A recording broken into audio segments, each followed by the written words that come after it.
Hey, what's up to the point, listeners? It's your boy, Chris. Another exciting podcast coming at you. I've got a guest in studio today, somebody I've gotten pretty familiar with over the last few months. But before we jump into that, Chad, man, I'm so bummed I didn't make it out there for our meeting, bro. I didn't get to sit side by side. And we didn't get out on the water. Like, none of those things happened. Pretty disappointing. Yeah, I think the only good thing was it rained, because usually when you plan for rain, it doesn't rain, and then you're like, well, shit. But yeah, bummed that you couldn't make it out. That was we built it up on the last podcast. People would be like, oh my God, they saw each other. This is going to be great. No, we didn't. I don't know that the people actually thought that. But that's maybe. Probably true. But just so everybody knows, it didn't happen. My flight got canceled. Plus it rained anyway, so you guys didn't go out, and we just had to do it virtually, which never is the same.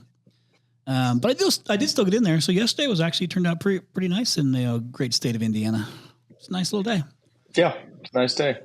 Okay, so this particular episode, just for all the listeners, and trust me, don't worry. I'm not going to let you down. I am going to start with some dad jokes. I don't know if these are better or worse than last week's. I actually think they're worse based on my standards, but I think Chad will appreciate them. But before I do that, I just want to say I have our guest Zach Garside on here too, who I actually was watching, I guess maybe paying attention to the last few years. And he was a power selling pros for a while, and I'll let you share some of your story here in a minute, Zach. But, we brought him on board as he came on board. We brought in his email marketing business into Prolific, which some of you guys know that I became an owner in that, and then brought on Zach to be the president of it. And we're like down the path. So this episode isn't about that. The episode is about the why I wanted Zach to be a part of the business, because of what he was doing, and what I was sleeping on was this email marketing stuff. And I mean, it's just like, you don't think about it. Some of the grassroots stuff, and Chad you and I have talked about this before, but to actually see what he was doing for the contractors, and how well he was doing it, and what the returns were, and the cost per leads were so low. It's like, shit, man, we've been sleeping on email marketing. Not everybody, but I was. So I want to just talk through, I want him to actually share some of the things that he's been doing, and some of the early successes that we had, some of the people he's working with, like actual things that the listeners can be like, oh shit, okay, I can at least take that back and even try it myself if they wanted to.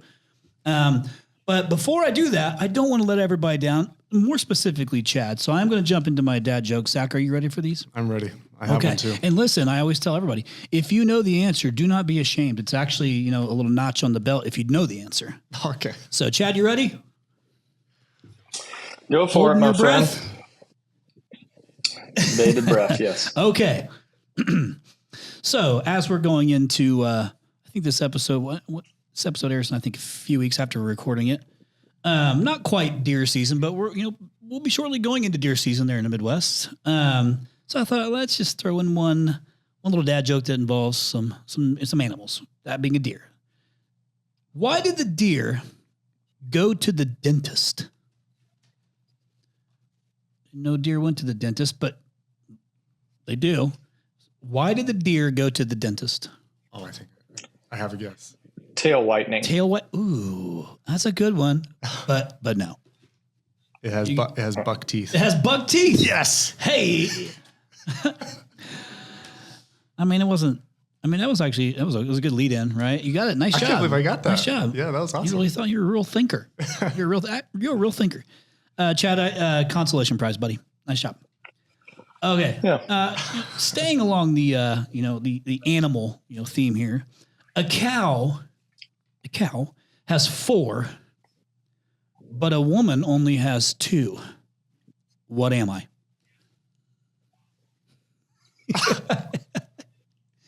Cow has 4, but a woman only has 2. What am I? I'm going to pass on this one. Yeah. Legs, you perverts, legs. Yeah. Jeez. I did think that at one point. No, you but didn't. I fine. You would have said it. You'd have been like legs, because you could have not passed on legs. So when ain't nobody believing your bullshit right now. Okay, it was legs. You guys are perverts, and I am ashamed of you. So we'll go ahead and finish with the third one. Now, I don't know if you remember this. Zach, you probably definitely don't. But Chad probably will a little bit. He probably actually had one of these. But do you guys remember the Tickle Me Elmo dolls? You remember those Tickle Me Elmo dolls? They're like the late 90s. Yeah. When they originally came out. I never had one of those. I did. But you did? That tracks. That tracks. Chad probably did too. I can see you and your brother playing with Tickle Me Elmo dolls right now. You and Tyler just, tickling each other's Elmos. Okay. What does every Tickle Me Elmo get before it leaves the factory? Zach's really thinking. So those listening, Zach is really thinking. Chad, no? You're thinking back to your Tickle Me Elmo. What does every Tickle Me Elmo get before it leaves the factory? 2 testicles. 2 testicles. Got it? Yeah, that's a good one. No, Chad? No, I mean, no, that's not funny at all. A little bit. You kind of like that one a little bit. It wasn't like hilarious, but it was like right there, right? Okay, thank you. There. It was close. Okay, moving. Oh, wait. You said you had a dad joke to share. I have with one Zach. dad You joke. have one dad joke. Yeah. So what I like about this is Zach did not know we do dad jokes on this, which let us know he does not listen to the podcast. But you said you had one on the fly, and so I want to hear it. So I will listen. I'm in. Let's go. I'm afraid for the calendar.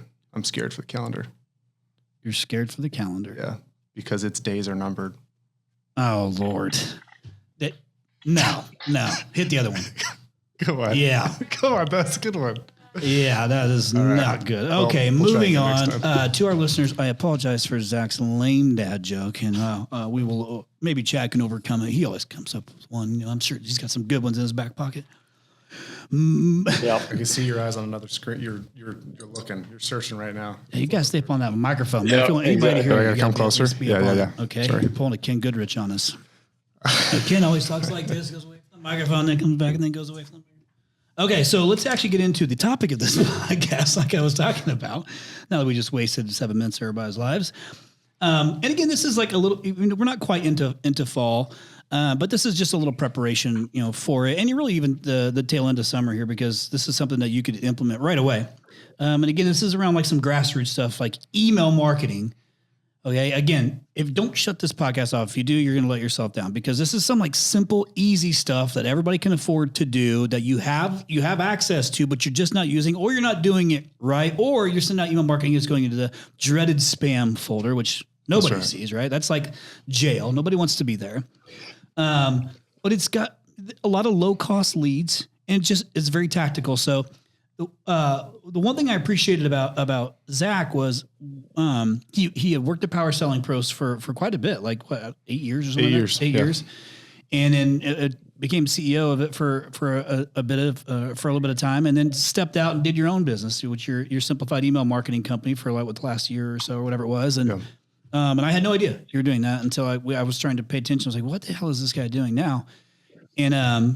And then when he was talking to me about like getting open rates, I'm like, well, what are good open rates for emails? And then more importantly, like what are the conversion rates? Like, tell me the numbers. Like, help me understand. And he was telling me, yeah, man, like my customers are getting 30, 40, 50% open rates on email marketing. I'm thinking, prove it.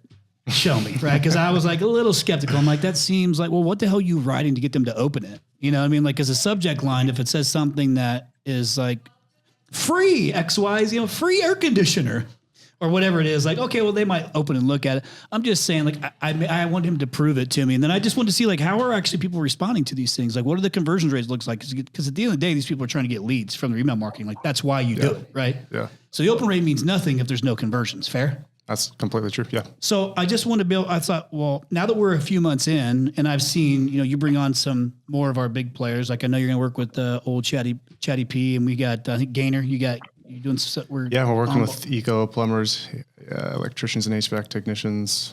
I mean, I think we have 40 clients at this point. Bruner, you got Bruner down in Florida. I know we're going to meet with Goodrich and those guys with the Kinerator stuff. Like we have a lot of things going here. So you've made me a believer. And so now I just want to take this and like share it.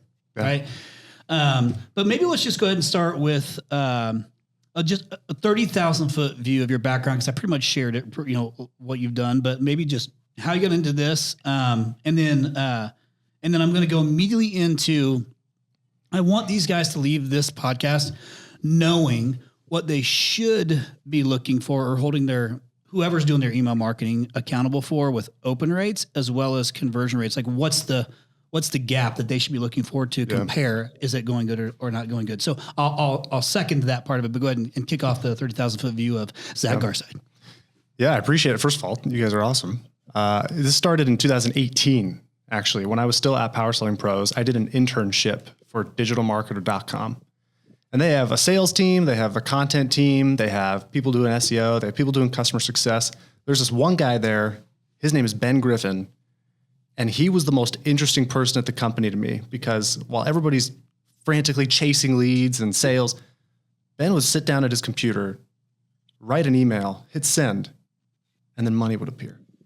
And I thought it was like witchcraft, you know. I'm like, he looks so relaxed over there, right, doing his, and he might not, feel the same way if he heard me telling the story, but I thought it was totally mystical to me. So I was like, how do you do this? And they built this huge email list. They got really good at copywriting and messaging, and they could just generate leads and sales essentially on command. They turned their email list into like their own personal ATM machine. So I went back, I started doing that for Power Selling Pros. That was a huge lead source for us during the pandemic when events and trade shows all went away for a while. Yep. And then when I left, I wasn't sure what to do next. Then Megan Likes, she said, hey, you should try some email campaigns for our company, Jeff Likes Clean Windows. And at the time they were trying to sell Christmas light installation. So I was like, yeah, sure, let's give it a go. So I generate this Christmas light campaign for them. Wait, you were doing Christmas light campaigns? That was the first campaign I ever did, was Christmas lights. Chad, you noticing the signs here? The universe is speaking to us. Did you do Christmas lights?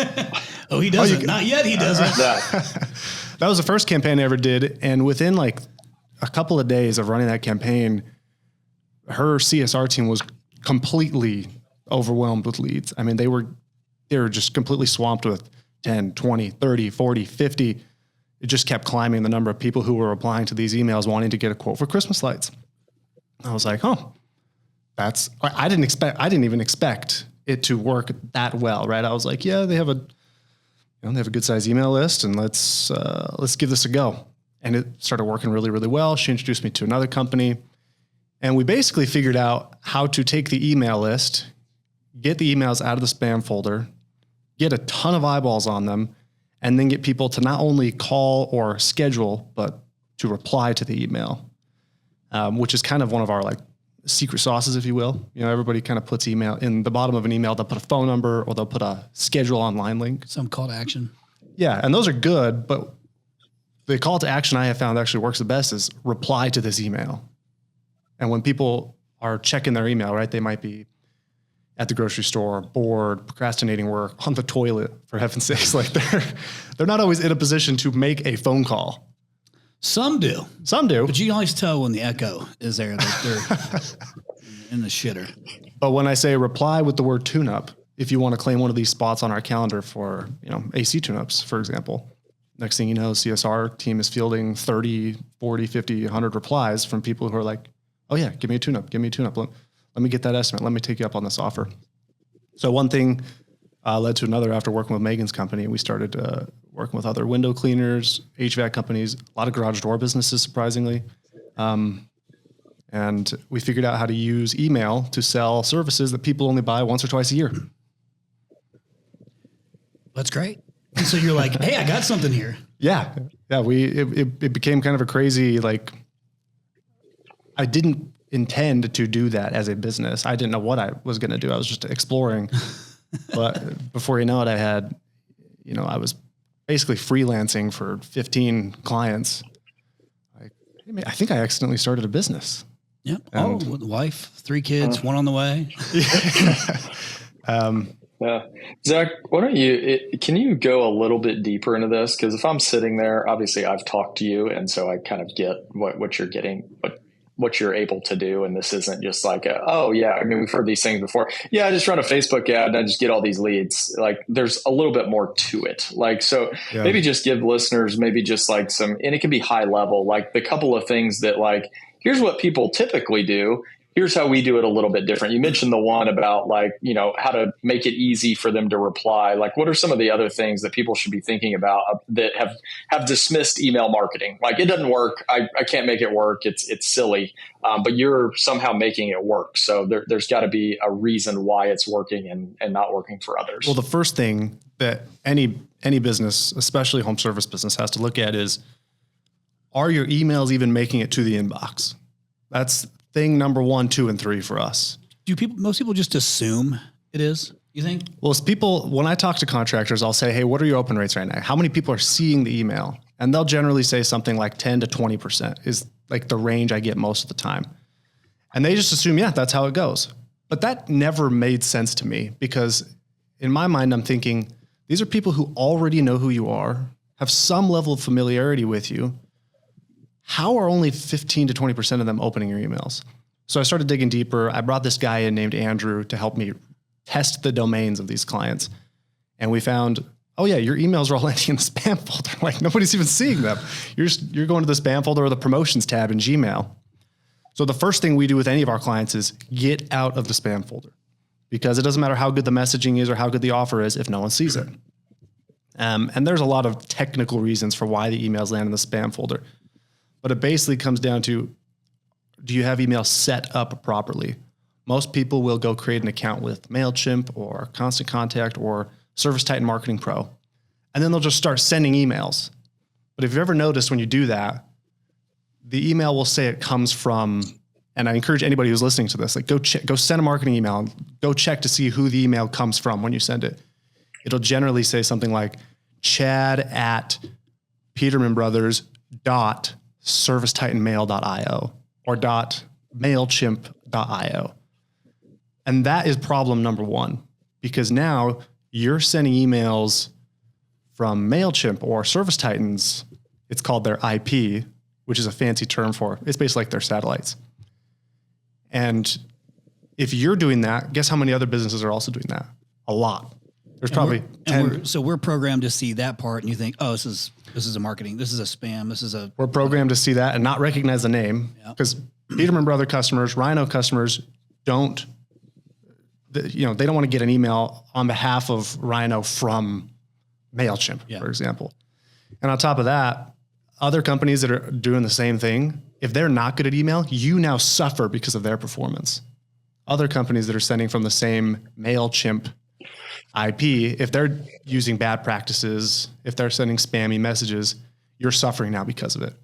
It would almost be like on SEO, if you had to borrow the reputation of other HVAC companies in your area who are doing poor SEO. But with email, it's very common that that's the case.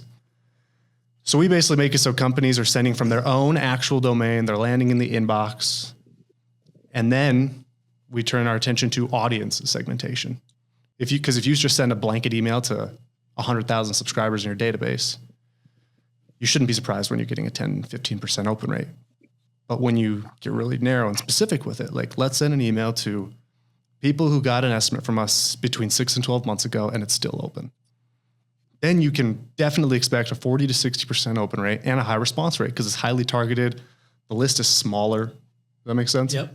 Because if you go from sending 0 emails to 50,000, Gmail and Yahoo see you and they think, this person's fishy. I don't like this. Where did this guy came out of nowhere and started sending 50,000 emails, and then you're right back in spam jail. Yeah, that makes total sense. And so, like, the emails that come from Chad are not coming from Chad at, Peterman Brothers dot whatever, like Service Titan, whatever. It's actually showing what? It's going to show your domain. So it'll show, I don't know what the exact domain, petermanbrothers.com, for example. But it's actually going to say it comes from that domain. And most businesses, when they send marketing emails, it is not coming from their actual domain. Wait, so are emails coming from Rhino, coming from my domain, coming from my email? You guys are. You guys have a huge team at this point. You have tons of specialists. But is it coming from me, or is it coming from somebody else on my team? I have no idea. You'd have to ask your team. I don't know. Okay, well, whatever. So anyways, it's coming from somebody on my team. I've seen your domain's good though, but yeah. Okay. People, those are like little things, people overlook. They just send something out. And then if I look at my Gmail app, for example, when I look at my emails, you see all the little profile pictures next to each email, right? Yep. People don't even think about that part. Like, what's showing up there when you send an email? Is it just some blank? So just like all these little things that we ignore, we just think, oh, you create an email and you mass send it out and just cross our fingers. Yeah. It looks like an ad. It screams, I'm advertising, basically, every time someone sends it. But I want them to look like they come from a friend. Like that's basically what the philosophy comes down to, is how do I make marketing emails from my local HVAC company feel like they're coming from a friend? Yeah. So I think the one thing about this, and whenever I saw, I was sleeping on email marketing. I see how well it's been doing. I see how well it's been doing for our customers and for ourselves. But now I get it, because I'm like, oh, it does make sense. So, Chad offers, installation, repair, drain cleaning, electric, like he offers so many different services. So what you're saying is, well, you may have this massive database, but I'm going to narrow it down to just the installs, just the repairs, just the drain cleaning, just the. Yeah. And then so you're like hyper focused on one thing, and then you continue to modify that thing, like as you're going, like A/B testing different things, and just like you continuously are modifying it to increase open rates or conversion rates. Like, what do you? The thing that I love about email is when you run ads, every additional ad costs more money. But with email and SMS, for that matter, you pay one bill every month for whatever platform you're sending from. That's what I love about it. And then you can send as many as you want. Yeah, super affordable, cost per lead lower. And you've already got the leads. Like, it's just about setting that relationship. I always tell people, if I had my own home service business, if I was doing, window cleaning, every single visit I would ask, hey, every week I send out a message with really cool offers and the craziest thing I saw in a customer's home that week. Are you cool if I send those messages to you? And before you know it, you've got 10,000 people, 20,000 people who you have a relationship with, you have their permission to send them something, and you have the ability to be you yourself when you're sending these messages. It's not coming from some corporate mask. It's coming from you, the founder, a person who's sending emails, telling them stories, and then extending really great offers.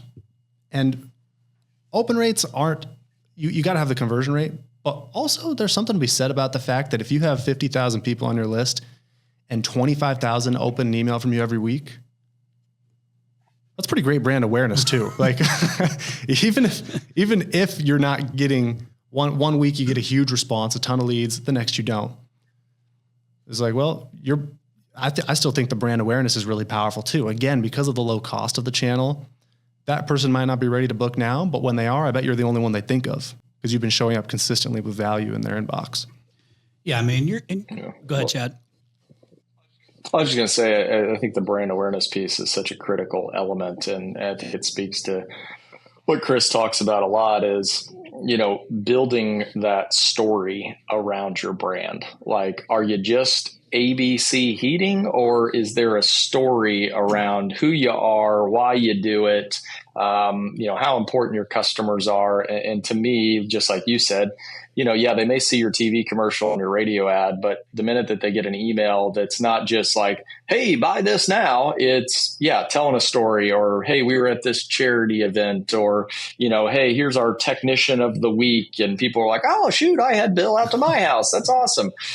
Just all of those things that I think your point about the open rate is just as important as the conversion rate, because people are seeing you. Yeah, they may not need you right then and there, but they will someday. And as long as you can stay in front of them and it's a lower cost, then, what do you have to lose? Yeah, exactly. That's right. Yeah, the top of mind awareness is a big deal. And I've always thought that. That was even like back to the app conversation back in the day, Chad, was just so I built those apps so that way the contractors could send push notifications once a month. It just said, oh, don't forget to change your filter. Like, even if they needed to change it or not, the point was they got to clear that thing. So you knew they were going to see it. It's just top of mind awareness. And you're working in I know you work with a lot of our customers in their Service Titan account, for them. So you're working in the Marketing Pro side for them, but you also can work in these other platforms. What I wondered is, do you feel comfortable with the data that you have for seasonal? So you have so Q1, Q2, Q3, Q4, or whatever, winter, spring, summer, fall. Do you have some set campaigns? You're like, yep, I know exactly, in September, I'm going to launch this effort in this region of the United States for this type of client. Like, we're roofing, right? So you're doing Redbird roofing stuff for us. Did you have plans? I'm assuming you do. You have plans okay, I know exactly what I need to do if you're HVAC, if you're plumbing, if you're electrical or whatever. Yeah. Yeah. We have so many templates right now. I don't, I couldn't even begin to count how many hundreds of email templates I have for every situation. Andrew, who does a lot of the copywriting with me, basically what he and I will do is we send campaigns for our clients every single week. And so we sit down, number one, and we look at what's the offer? What's the thing that the contractor wants to sell right now? Number two, what segments are we going to send it to?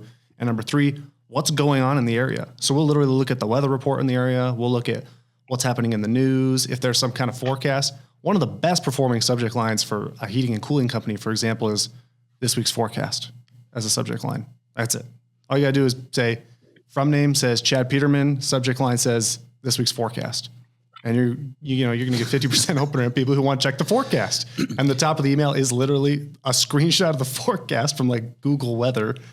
And then the email is the call to action, right? And what you're going to sell. Hey, good news in the Midwest, Chad, is you can say this week's forecast, and even if you're wrong, it don't matter because it always changes. Right. Yeah. Great. Yeah. This week's forecast is going to be hot and cold and rainy. And we're pretty responsive on like emergency weather events too. You know, in the South, what was it, like January, February, the South had some, maybe in March, there was this big freeze that went through. It went through like Louisiana and Texas. And we were able to, jump on that within about 24 hours, put together some campaigns for people to get their furnaces looked at because of this emergency freeze warning that had been sent out all over, and just be really timely on that. So. And then you can book, so you could put like a booking link right into their, dispatch or their. Exactly. Yeah. Okay, cool. So awesome. Yeah. So that's your good call to action. So then maybe just go ahead and give our listeners, you kind of alluded to it a little bit, I think, on open rates, but what's a good benchmark for them to, so if somebody's currently doing it and they want to go and take a look and say, okay, how am I comparing to what it should be or could be? So maybe share open rates and conversion rate, just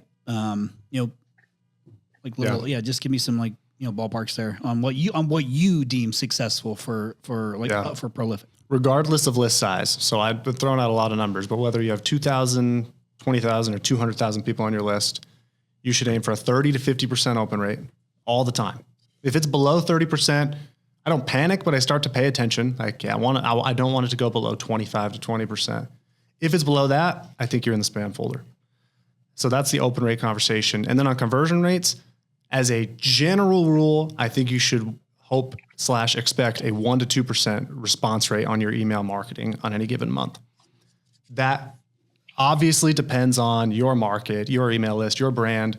We've worked with brands, and we'll be the first one to tell our clients, like, your list is not responsive. And I can usually tell depending on where they got it. If somebody says to me, yeah, we bought a list from so-and-so, red flags go up in my mind. I'm like, this is going to be trickier, right? Because you don't have a relationship with these people. They have no clue who you are. You're showing up completely unannounced, uninvited to the party. So I always put a little asterisk next to those results, depending on where you got your list and how strong your relationship is. But we've got a client in New Jersey right now that we just started doing this for. And he has a great relationship with his list already. Like, he's just a very personable founder, and his company has an amazing reputation of service. So when we started doing email, their inbox was absolutely flooded with people replying, calling, scheduling appointments, wanting to get service, because they were like, oh my gosh, Don, like, hey man, it's good to hear from you. So if you have that relationship and that strong brand before we come in, it can be pretty explosive when we do, especially your very first campaign. But regardless, 30 to 50% open rate, 1% to 2% response rate on any given month from your campaigns. Okay. Do you do anything with like the drip campaigns? Like, hey, we sent it out and then we're going to follow up and then follow up. And what's your kind of view on that? Yeah, I like to figure out what are all the touch points in the customer journey. So we'll set up campaigns for everything from pre-visit, like setting expectations when you got a technician going out to do an estimate, post-visit follow-up, open estimate follow-up, 6 months later, like, let's do a tune-up follow-up. Did they not sign up for a membership? Let's put them in a year-long drip campaign that tries to get them to sign up for the membership. So with every business, we're trying to identify what are the touch points in their customer journey. How can we leverage automation to just automatically send these follow-up messages? And then, we just set them up to run on autopilot. Yeah, makes sense. So then we do all this to get a nice return on investment, right? Mm-hmm. That's the game. What's the ROI of email? I like to break the ROI into 3 different categories. First, obviously, is how much money you're getting back.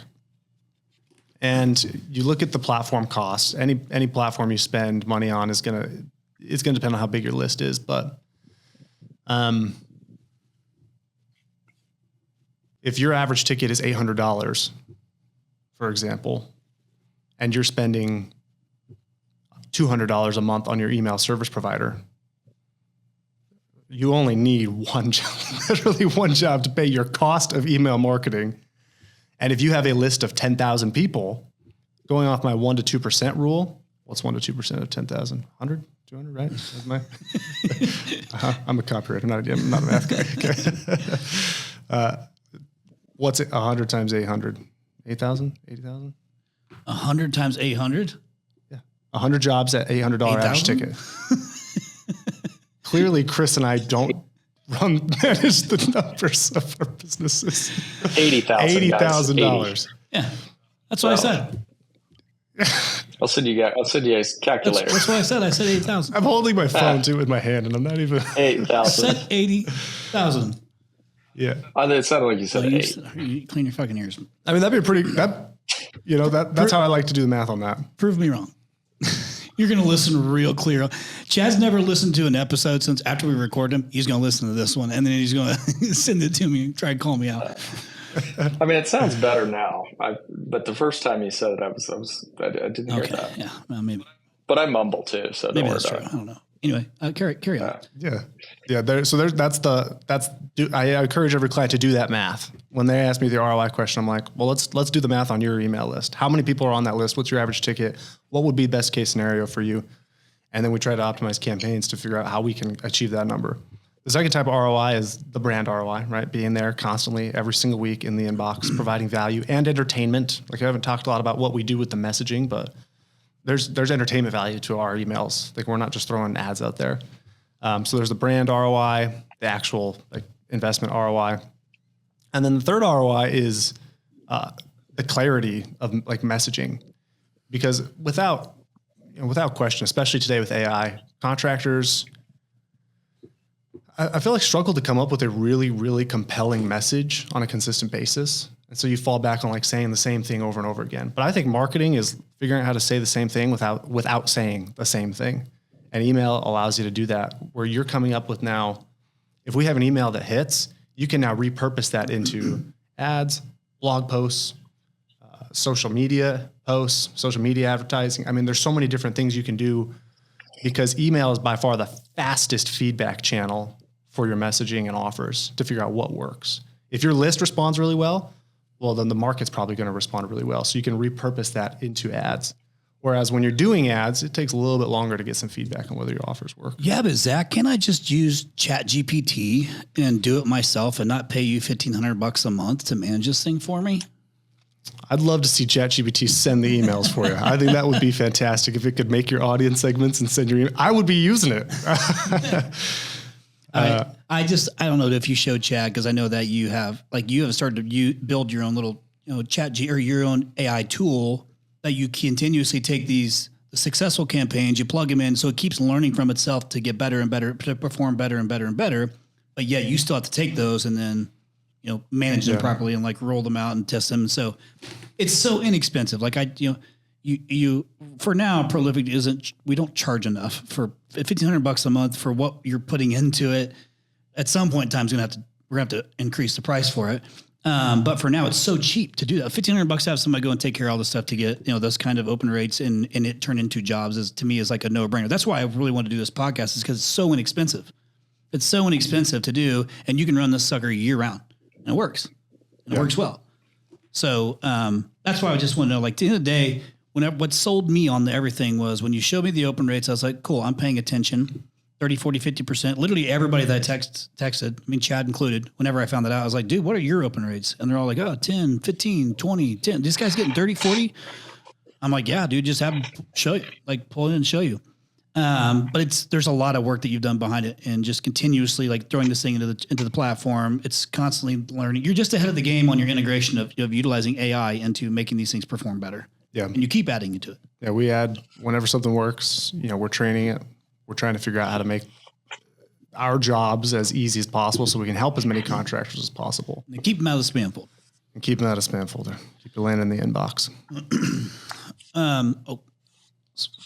Okay, so then are the majority of people? I know you work with the garage as well. I don't know if I'm allowed to say that or not. I think I am. I have no idea if you're allowed to say that or not. Well, if not, we'll just cut that part out. You can just bleep that part out.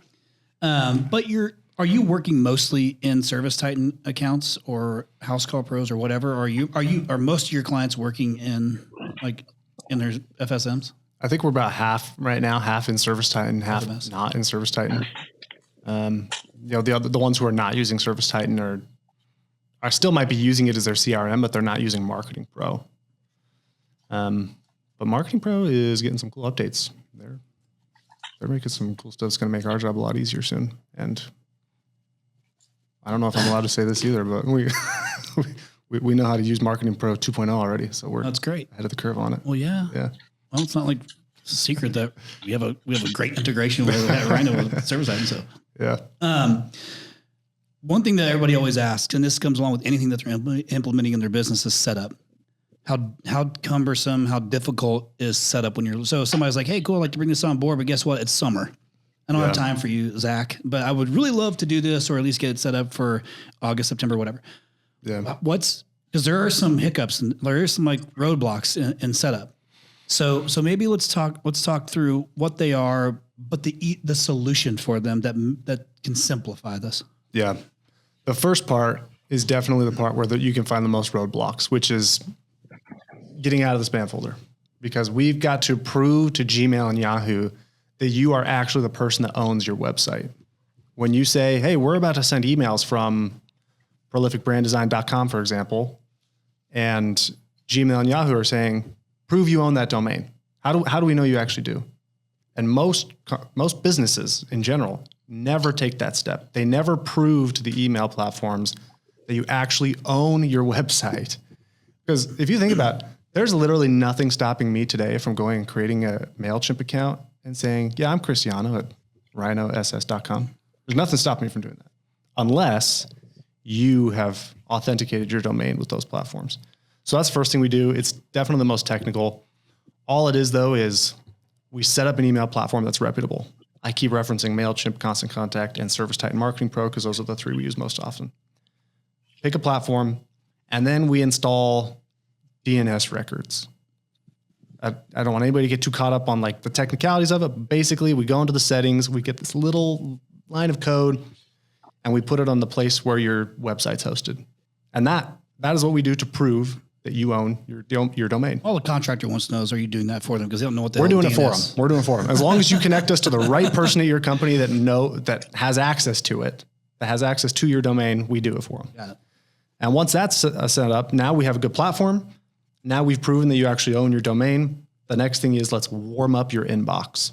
Because again, if we go from sending 0 emails to 10, 20, 50,000 at once, you're going to go back to the spam folder. How long is that little cycle to warm up your inbox? It depends on the list size, but at most 4 weeks, 5 weeks to warm up your list. Okay. So you're just kind of increasing. Yeah, you take the whole list, you break it up into small segments. Chad, how big is how free? You have a massive membership list. It's big. Yeah. Members alone, we have 29,000 or so. But your list that's just members. Your list is huge. Customer list is probably, at this point in time, maybe hundreds of thousands. Yeah, I've seen your list, and yours took 5 weeks. Okay. It was 5 weeks to do your list, which was bigger than the average contractors for sure. The average company, it's 2 weeks, 3 weeks at most to warm it up. And then once that's done, you now have a great platform set up. You've proven that you own your domain. Your inbox has been warmed up to start sending emails. And now you can start sending. And you're going to be very confident that they land in the inbox. And it's just a matter of getting the messaging and the offer right. Do you ever... Got to get that hot inbox. Your inbox has got to be roasting. It's got to be hot. The hot inbox. I should be able to cook a steak on that inbox. Yeah. Jesus. That one got Chad. That was his dad joke. That was his. Jeez. That was good. There we go. It's funny. Thanks, Chad. Really appreciate laugh. your participation. A little Thursday afternoon humor. Here we are. Do you ever put in like video or graphics or anything like that into these emails? A little bit, but not terribly often. And the reason why is because the more imagery you put in an email, the more spam filters it has to go through. Oh. If you do an HTML, this is why I never, ever, ever, ever use the pre-designed email templates in any platform. I never do it. Because first of all, Ever? Okay. That's how Did you I say don't ever? have a hot inbox, Chad. That's right. Because That's right. well, the reason why is the people who designed the templates have never had to use email to make money before. Like they work for the platform. So when I go into MailChimp and there's all these email templates to choose from, it's tempting to say, oh, so easy. I'm going to use this template. But it's got all these colors and graphics and designs. And the more colors, graphics, and designs you have in an email, the more ruthlessly Gmail will analyze and try to make sure you're not sending like pornography or something horrible in your emails. So I don't even touch it. I put a logo at the top and then it's all plain text after that. So I'm like 99% sure that with the to the point emails that go out, all have graphics in it. Is that right, Ryan? Has our thumbnails in it? Shit. A thumbnail's fine. A thumbnail's not like okay. you're just trying to limit it. You know, but I never do anything. If it has a big frame around it, for example, I'm like, it screams advertising from the second someone opens it. Jeez. You know, a friend doesn't send an email with a big picture, like big frame I around gotcha. the ad and all these things. Are you checking right now, Ryan? Hey, there we go. Yep, we're looking right now. A thumbnail is just basically So that's not so bad. That's not so bad. Ryan's You got showing a thumbnail. a picture you of got it to the Zach footer at right the now. bottom. Oh, we're getting Zach's approval or disapproval right now, live on the You got to get rid of the social. Looks like it's disapproval, ladies and gentlemen. I don't know. I don't like Hey, putting why the social are you media. doing to the points email marketing? Like, get your shit together. I don't know. Hey, by the way, I'm Ryan ashamed. Baker, happy belated birthday, buddy, yesterday. So happy birthday to birthday? Ryan. Happy birthday, man. Happy birthday, Ryan. Ryan, how old? 34. Got it. Okay. To be 34 again. Okay. Moving on. But I want to. But can I mention one thing I just saw on that too, though? Okay, so you're going to talk shit about my current email marketing campaign? It's okay if you are. Just Or marketing campaigns you in want to call it general. constructive criticism? Constructive Okay, criticism. yeah, go ahead. Let it rip. Because you have the bar of all the social icons, right? It's like follow us on Facebook, Instagram, TikTok, etc. Yep. I don't put those on emails. Okay. Because I've already got them right where I want them. I've got them in my email. So you don't want them to click on I something. don't want them and leave going it. to someone else's platform. You know, I don't want them going to. The reason I use the other platforms is to get them into my ecosystem, into my world. It actually makes total sense. To me, it just made me think about bounce rate on website. Like you get somebody into the website, you don't want them to click on something and exit, right? You want them to Correct. stay in there and then take action. That's right. Same concept. Yeah, exactly. Makes total sense. So Okay. All right. So sweet. Let's make sure we get Zach connected and have him take over the to the point email marketing campaign. look at that. Yeah. I mean, Zach, is it fair to say that your email should almost look boring? It should look like it comes from a friend. The analogy I always use is, and I like to say that the from name is more important than the subject line. You know, you get your emails, you have who's it from, what's the subject. The from name is the most important part because if there's trust there, if there's a relationship and good brand, they'll open it regardless of what the subject line says. If your mom sent you an email today and she forgot to put a subject, like it literally says no subject there, but it's your mom, are you opening that email? Probably. Yes. I think I am. I think most people are probably going to open that email. Yeah. I'll open it. I will open it too. So the from name matters more than the subject line. And then when you open the email, if you were sending a personal, heartfelt message to somebody you care about, you would not be tinkering with HTML. You would not be formatting all these. You might put pictures in, like look at this picture of the kids at the fair the other day, right? But you're telling stories, you're sharing advice, wisdom, making it personal. Same approach, same thing. We talking like I'm ADHD. Mm-hmm. I'm not reading 2 paragraphs. Okay. Like but maybe most people aren't like me, right? So, but I do. I can't like anybody who texts me, like when you text me a book, I can't hardly get through it, but you're not alone. So when you're writing these emails, what's your like theory? Is this a certain word count? Is it like you break them up into keep it short and sweet? Short and sweet most of the time. unless it's like, sometimes you write something and you know it's undeniable that this is like really funny or interesting. And for example, when people go on Facebook and there's drama happening and you hit the comment section and there's like these like the great wall of text, all these comments, and people can't help but read it if there's like enough drama and entertainment value to it. We don't do that often, but there's a really simple framework I like. I learned it from a guy named Jay Akunzo. It's this happened, which made me realize, which means. That's the framework. So this happened. I went to the store yesterday and I was dropping beads of sweat on the floor because how hot it was in this place. It made me realize these folks probably haven't had their AC tuned up in a hot minute.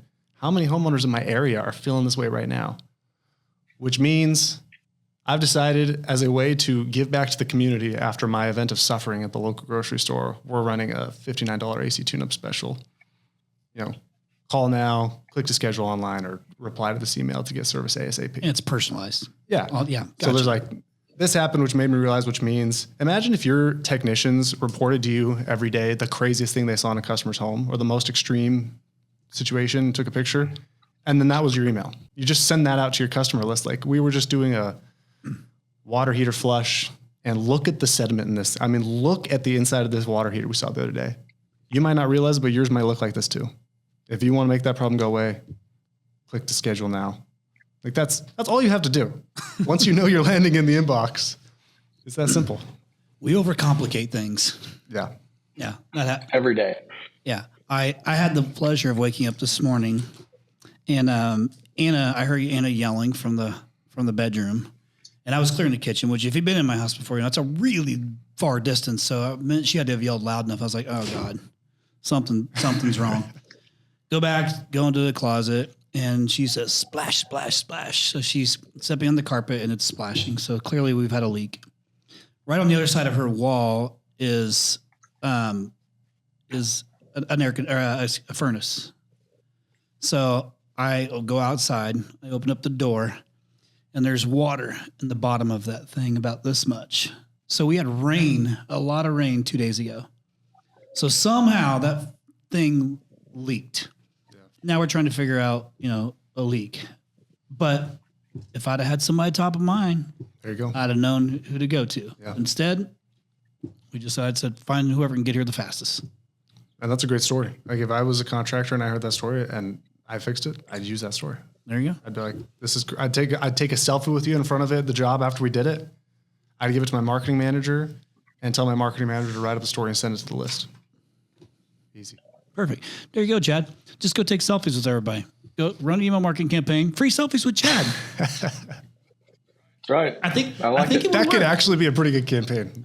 Like, yeah, but Chad's definitely not doing it. Somebody free selfies with somebody. No, I did have a grown man take a selfie with me at the Pacer game, a couple of when they were in the playoffs, and I was like, I don't think this is really happening. Luckily, Emily wasn't around to see it. I only notified her of the situation after the fact. The situation. Yeah. Well, listen, just be grateful, Chad. Okay. I was. It was just a little weird. I know it's usually a kid. Okay, that sounds good, but a middle-aged man, kind of odd. Was it shoulder to shoulder or arm around? I can't remember. I've erased it from my memory. Because he was uncomfortable from the start. It was definitely arm around. Take a picture. Okay, so to close this thing out, we're almost an hour into this thing already. What is it that I haven't asked? Like, I know that I had some different questions I was going to ask, but we've kind of answered a variation of them through all of the different questions. Is there anything that I missed or Chad missed that these guys need to know that we haven't addressed yet? The biggest thing that I leave contractors with when we talk about this subject is, look, if nothing else, I can't imagine why you would not want to have a way to send your customers an email or a text message anytime you want and know it's going to land in the inbox. Like, you might not be committed to sending emails every week or even every other week or building any kind of system around it, but at some point, business is going to slow down for you. It's inevitable. Everybody faces a slow time at some point. How great will it be for you when you know you can send an email to your list with full confidence it's going to land in the inbox and then get people to book jobs the very same day that email goes out. And the cost is still set in place. And it's not going to cost you anything you're not already spending. Right. Like even if you don't read your own email, like, come on, like at least that just, it's such an easy, simple thing to make sure you're doing right. And especially in a world where everybody's like, what's the best marketing strategy to fill my board tomorrow? Where are you guys finding the cheapest cost per lead? And my answer is, how big is the list of customers you currently have in your database? Like, how many people do you have in your database? Can I open estimates? Last date of service greater than a year. Like, let's start there. Just get somebody to send some really great offers to those people right now, and then we can do the other stuff. But if some, yeah, well, I think that here's a really good point. There is like, I can see people probably listening to this going, "Oh God," or probably not even listening to this point because, well, it's email marketing. Like that, I don't read my emails, so surely no one else does. And it's like, when we rolled out AI in our call center, we had people like, well, no one's going to want to talk to these people. No one's going to want to talk to a robot and all this stuff like that. And I'm like, I would if it got me through faster. Yeah, there's probably people that don't. Well, we have live people that can talk as well.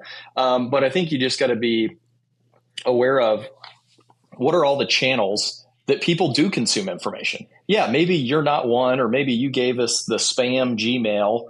So, because you knew that you were going to get emails from us. Okay, well, you're only looking for 50%. So just throw them in the bucket of 50 that's not going to read it. That's fine. But there are a big segment of people who probably read their email.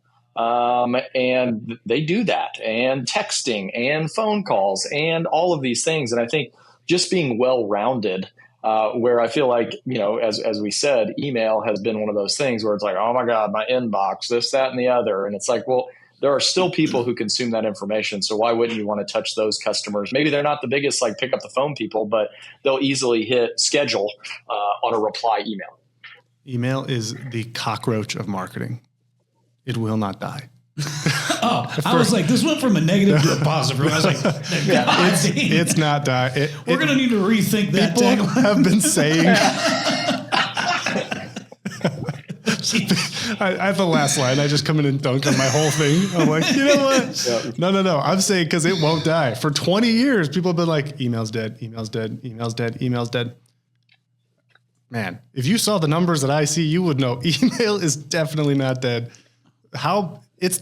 Whenever you create an account on anything, what do you have to do? You have to enter your email address. You have to go verify the whole internet revolves around email addresses. It's how you get access to literally anything. You might not check it yourself, but I promise you the people in your market do. No question. That's pretty good.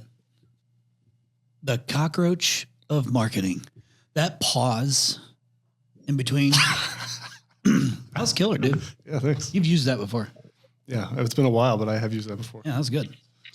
Well, okay, so I think we leave those who have made it this far. Let's give them something. What can we give them to even make it like, well, fuck it. Now I really can't. Like, now I really got to give it a try because, like, what? I have no idea. Like, what can we give them? I have two things. Are you ready for this? First and foremost. Have we talked about this before?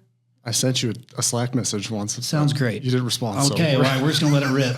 Like, just whatever. No, this is not. I trust you. Just roll it out to our. We have an email template. It's like the most frequently used template across all our clients, and it's free. You can literally get this little copy paste, send it to your list, watch what happens to your open rate and dispatch board. All you got to do is go to. I was thinking more of like, what could we give them to come on board as a customer of Prolific and offer off of that. That's good too. But do whatever you like. Good. We could do both. You both. Can get a free template, or you can count 50% off the onboarding fee. There you go. Sounds good to me. Yeah, we have a $1,500 so maybe just onboarding fee. share what the fees are then, so that way they can have context. Yeah, we have a $1,500 onboarding fee. That's what gets you, I should say, set up with inbox deliverability. Your domain is going to be sizzling like a grill in Chad's backyard. Your inbox is going to be all warmed up. Your list is going to be receiving your emails in the inbox. We're going to get you to a place where you can send emails and confidently in the inbox. That's what the warm-up setup process is for. It's $1,500 one-time fee. We can do that for half off for To The Point listeners. Sweet. And then it's $1,500 a month after that for us to manage all your email campaigns and audiences going forward. Perfect. Yeah. Whether you get 1 lead or 1,000 leads, $1,500 a month. That's right. Sweet. Yeah. Good. All right. Well, if you want to do if you want a hot box, it can only cost $1,500 a month. I know we work with a couple of other private equity groups too, where we have multiple brands. So those, then we can negotiate rates at that point as at scale or franchise or in the franchise locations. But individual contractors, that's your price point, like super cheap. That's right. And it's month to month. Yeah. Month to month. So you got no excuse. Love us or leave us. We should figure out a guarantee to give people. I know everybody's afraid of guarantees, but like you should give guarantees. And if you don't do it, they get their money back. I guarantee at least one great dad joke every month. That's probably not going to work. Okay. All right. Well, listen, I don't know, Chad, if you have anything else to, I feel like we covered about as much as you can cover in email marketing.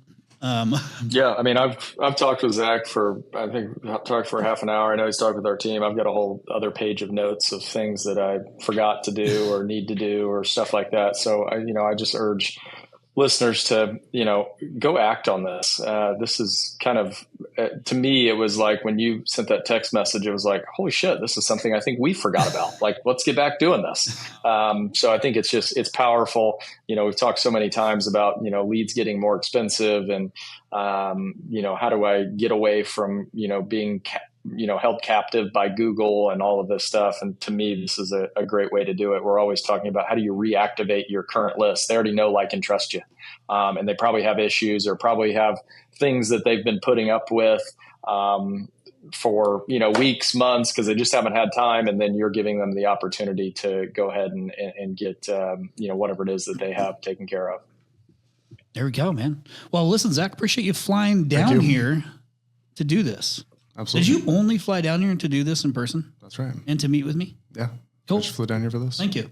Thank you. All right. Well, listen, like Chad just said, I don't think I need to say it any differently. Like this to me is a very simple solution to drive business. Like the odds of you not making your money back are so slim. Yeah. That it's like, well, just, stop. Don't try to do it yourself. You have other shit to do. Like just let somebody who actually knows what they're doing do it and manage the whole process for you. Like Zach and Prolific. So what's the best contact information for you, Zach, for our listeners? We'll put it in the show notes too, but what's the best contact info? For me personally, just send me an email. Zach at Jesus. Good stuff. Zach. Just send me an email, guys. ZAC at Just call me. prolificbranddesign.com. ZAC. Zach, we'll put in the show notes. Well, thanks, Zach from prolificbranddesign.com and email marketing. All right, listen, we gave a lot of information in there just about seasonal messaging, about, you remember your target rates should be in that 30, 40 to 50% open rates and the 1 to 2% conversion rate. So 1 to 2% people actually taking action from these emails to provide business for you. So you got to do it. $1,500 a month, this shit's cheap. Yeah. Okay. This is one that you have to do. I mean, you don't have to do everything, Chad, but you got to do something. You got to do something just like email marketing. No 0 days.